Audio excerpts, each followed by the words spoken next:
Hello, నేను మీ Satyabhama.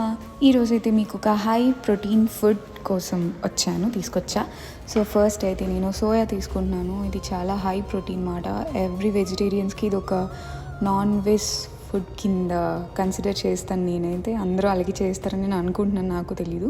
So first అయితే నేను ఇది హాట్ వాటర్ వేసి కాసేపు సోక్ చేస్తున్నాను అనమాట. 2 minutes సోక్ చేస్తే చాలు. ఎక్కువ సోక్ చేస్తే మరీ మెత్తగా అయిపోయి పేస్ట్లా అయిపోతాయి. సో 2 minutes సోక్ చేస్తే సరిపోద్ది.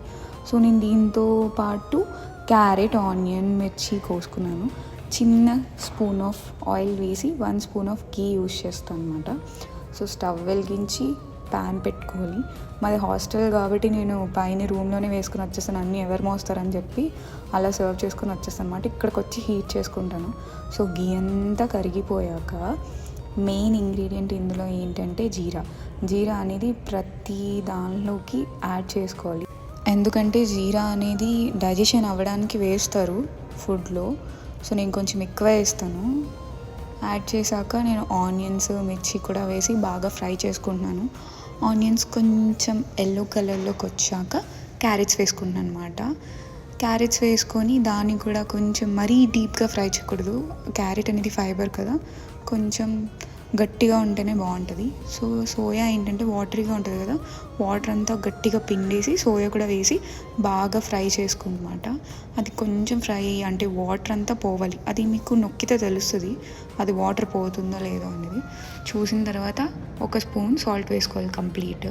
ఇదైతే వర్కప్ పర్సన్కి కాబట్టి కొంచెం 1 spoon ఆఫ్ సాల్ట్ అయితే సరిపోతుంది. నేను బ్రష్ చేసి చూసారా వాటర్ ఉందా లేదా అని చెప్పి.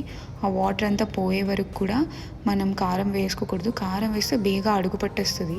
సో అదంతా వాటర్ అంతా పోయాక చిన్న స్పూన్ కారం వేసుకున్నాను. ఎందుకంటే మనం ఇది చేస్తుంది కైండ్ ఆఫ్ ఉప్మా టైప్ మాట. ఇవన్నీ వెజీస్ కాబట్టి జస్ట్ నార్మల్గా ఫ్రై చేసుకుంటున్నాను. ఇంకా కావాలంటే ఇంకా ఏమైనా యాడ్ చేసుకోవచ్చు. బీన్స్ యాడ్ చేసుకోవచ్చు, అండ్ ఇవి ఏమంటారు బీట్రూట్ యాడ్ చేసుకోవచ్చు, కోకోనట్ యాడ్ చేసుకోవచ్చు. అలాగా కొంచెం వాటర్ వేసుకొని హై ఫ్లేమ్లో పెట్టి బాగా మరిగించాలి. ఎందుకు హై ఫ్లేమ్లో పెట్టానంటే ఇవి ఆల్రెడీ మనం హాట్ వాటర్లో సోక్ చేసాం.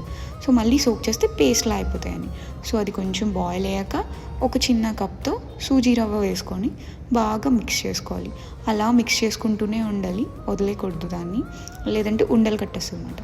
అలా బాగా మిక్స్ చేసుకుంటే మనకి థిక్ పేస్ట్ లాగా అవుతుంది. ఉప్మా యాజ్ వెల్ ఎలా చేసుకుంటారో అలా చేసుకోవాలి. అలా చేసుకొని కొరియండర్ ఉంటే వేసుకొని సర్వ్ చేసుకోవడమే. నా దగ్గర అయితే కొరియండర్ లేదు, మా హాస్టల్ బతుకులు.